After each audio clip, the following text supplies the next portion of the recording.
Bene amici, mi trovo a bordo della Salpa Avantgarde 35, un natante di 11 metri 35 piedi di lunghezza fuori tutto, e sono con Nicola Pane, titolare del cantiere. Buongiorno Nicola. Buongiorno. E Antonio, il padre, anche lui titolare. Buongiorno. Buongiorno a tutti. Dunque, ci troviamo a bordo di questa barca, è una novità, è una premiere di questo 2022, siamo a largo di Napoli, le condizioni meteo sono un po' altalenanti perché c'è molto vento, ci sono tante barche in uscita dal porto, quindi sono condizioni in pieno cambiamento, e siamo appunto in test con la coppia di Yamaha da 300 cavalli installata sullo specchio di poppa. Iniziamo a salire leggermente, in questo momento siamo a 1000 giri, il consumo che vi dirò è complessivo per entrambi i motori, attualmente siamo a 10.5 litri a una velocità di 4.9 nodi. Nicola, mi dicevi che questo progetto nasce con una finalità dedicata. Certo, l'obiettivo principale del progetto era lo sviluppo di una carena dalla bassa resistenza all'avanzamento, ovviamente caratterizzata da ottime doti marine, quindi un ottimo sea keeping, un mantenimento di un angolo di assetto in planata molto contenuto per garantire anche un comfort a bordo a tutti i passeggeri, e poi è stato pensato per una doppia possibilità di installazione, cioè due versioni: versione fuori bordo come quella che stiamo provando oggi, ma tra pochissimi giorni sarà varata anche la versione ibrida, diesel ibrida. A dire il vero, la versione diesel ibrida è andata anche già in acqua, abbiamo già fatto tutti i test preliminari, abbiamo già fatto tutte le prove di navigazione, e adesso per la prima volta dopo 43 anni di storia del cantiere Salpa avremo a listino anche un'imbarcazione ibrida che può navigare anche in modalità full electric, quindi sia in modalità solo diesel oppure in modalità full electric, quindi col motore elettrico, con una spinta di 25 e con picchi anche di 30-35 kW, quindi parliamo anche di velocità 0,7 nodi continuative nel range di un'ora di utilizzo, diciamo. Perfetto. Quindi ottime manovre in porto, ma anche uno spostamento breve di 6-7 miglia in totale silenzio. O anche piccoli giri dell'isola e tutto, quindi assolutamente. Infatti noleggio. La logica della barca è quella di un open walk around, linee moderne, filanti, prua inversa sicuramente, ma anche una grandi spazi da vivere a bordo. Questa barca in modalità ibrida si presta benissimo anche al noleggio, alle gite costiere. Ed è appunto questa la velocità, attualmente siamo a 1300 giri con l'unità termica, siamo a 6.7 nodi con un consumo di 13.5 litri ora.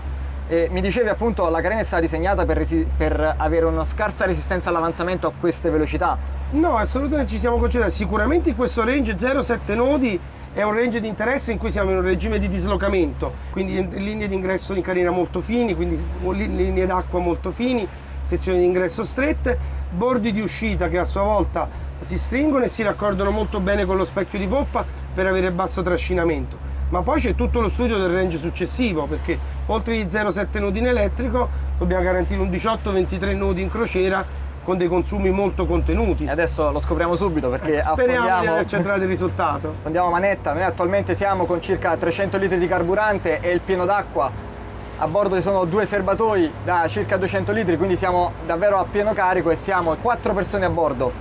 Attualmente siamo a 2000 giri, velocità 8.6 nodi, consumo 26.6 litri ora.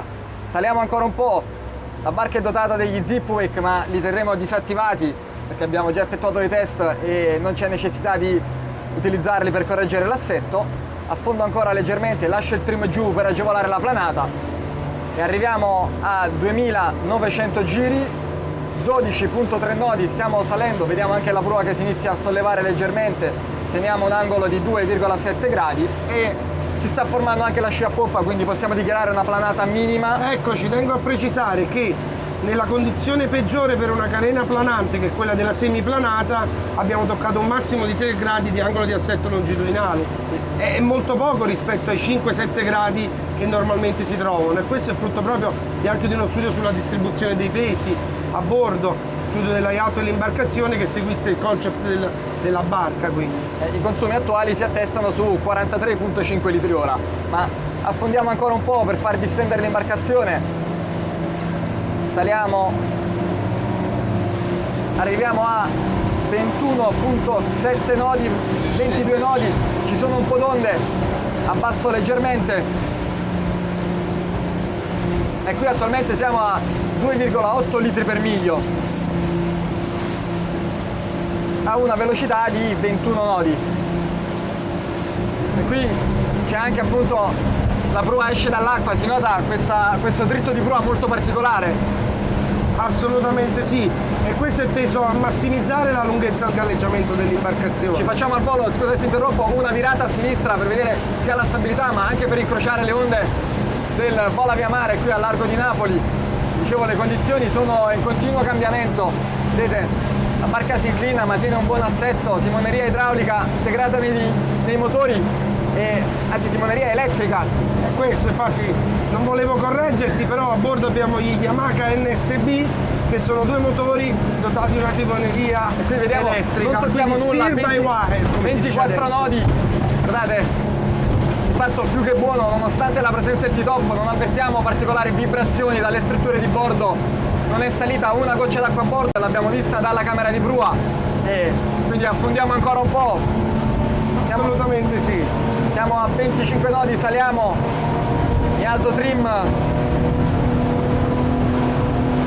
e attualmente 30.8 nodi, ancora in salita, 5.000 giri, 32 nodi, 32.9 con un consumo di 135 litri per ora. Vi dicevo, lo scafo tiene ottimamente il mare, le linee d'acqua. Siamo anche ben protetti dal parabrezza. Sì, abbiamo un parabrezza che ci riesce a deviare il flusso e quindi non abbiamo grandi difficoltà a parlare e soprattutto è molto comoda la seduta perché io sono ben protetto all'interno della singola seduta grazie alle protezioni laterali, quindi anche qualora volessi fare una virata più azzardata a 34 nodi, guardate le condizioni del mare, ci sono onde che incrociano da ogni parte, virata a 34 nodi, guardate come siamo in assetto, abbiamo un altro traghetto che incrocia la nostra rotta, quindi viriamo subito, quindi riusciamo ad abbinare comodità a sportività. E ora rimettiamo in asse la prua e affondiamo del tutto, vediamo la velocità di punta. Con mare al traverso prendiamo al giardinetto, arriviamo a 5.900 giri, alzo trim, 6.000 giri, 39.8 nodi, 197 litri ora, consumo tutto sommato buono viste le prestazioni, il peso dell'imbarcazione e l'assetto, siamo a 4.9 litri per miglio. 40.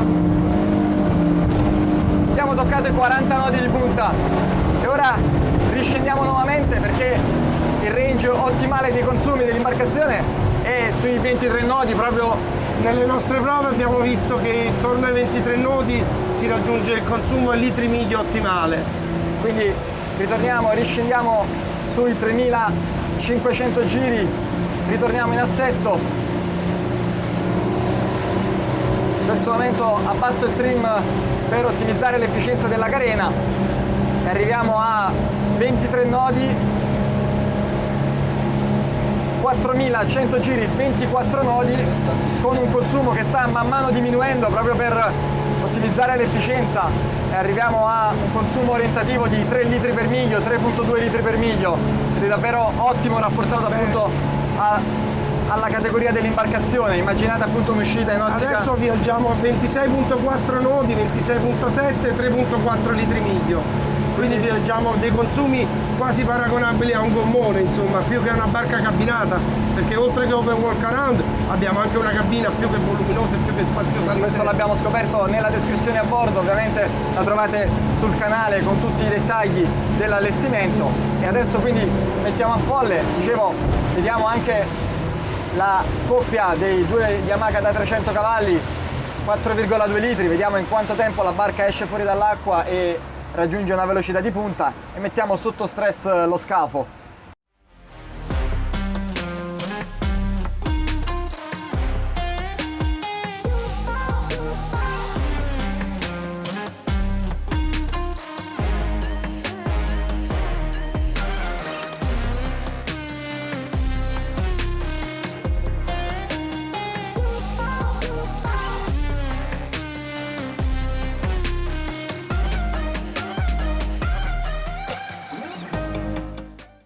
Eccoci quindi a folle, io metto timone al centro e abbasso il trim, abbiamo un po' di onde che ci incrociano come già detto e 3, 2, 1, via!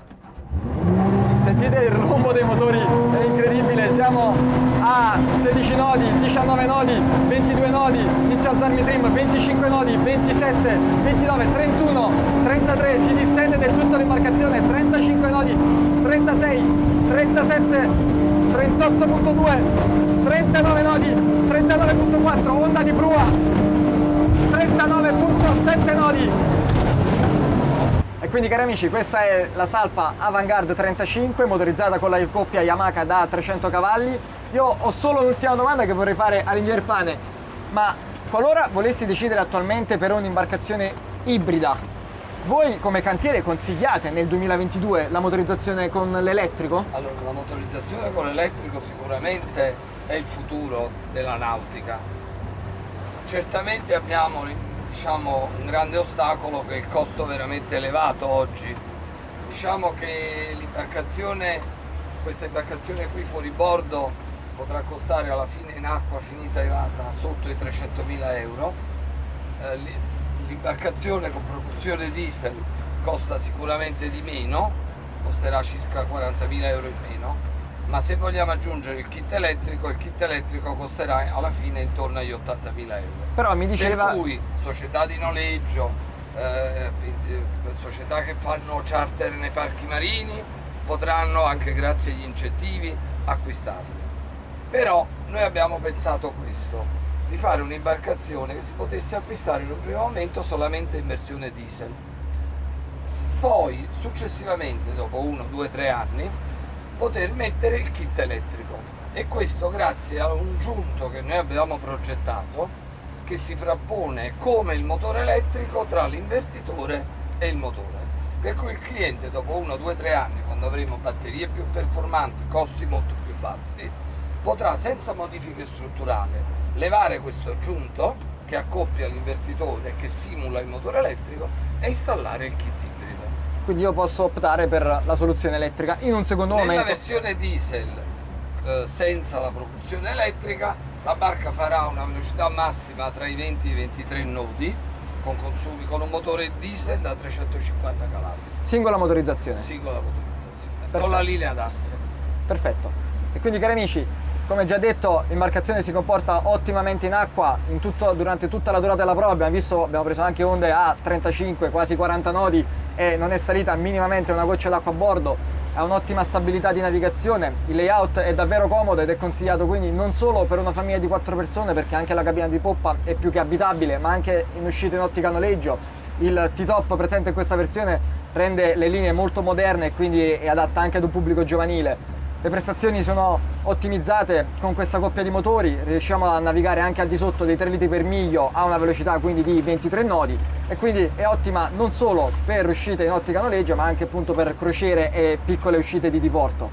Io ringrazio ancora la famiglia Pane per la disponibilità e per avermi dato l'onore appunto di essere qui a bordo, perché sono il primo, possiamo dichiararlo. Assolutamente Carlo, sì. sei il primo che testa ufficialmente questa imbarcazione. Grazie mille. È stato un enorme piacere, insomma, è un onore averti a bordo con noi, insomma. Grazie ancora. E voi come sempre ricordatevi di lasciare un commento con la vostra opinione, un like e taggate le persone che pensate possano essere interessate. E come sempre per tutti i prossimi video ci vediamo sempre sul mio canale. Grazie mille. Ciao, grazie a tutti.